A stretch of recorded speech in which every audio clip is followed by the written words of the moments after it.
RICEFW is more than just a keyword, it's the backbone of SAP project development. In every SAP implementation, reports, interfaces, conversions, enhancements, forms, and workflows RICEFW together address almost all custom business requirements beyond standard SAP functionality.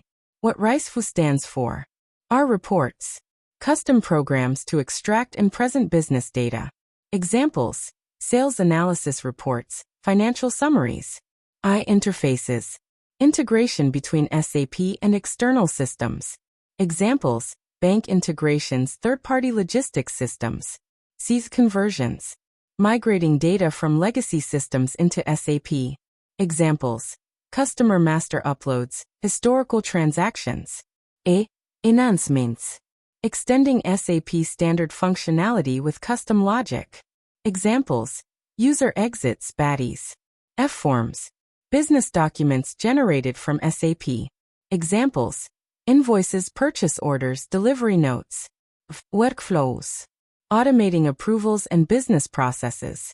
Examples: leave approvals, purchase requisition workflows. Why RICEFW matters: enables SAP customization aligned with business processes. Acts as a tracking framework for all custom developments in projects. Supports scalable growth while protecting core SAP functionality. Thanks for watching this video. Please subscribe to my channel for more videos on SAP S/4HANA, SAP MM, and SAP Ariba.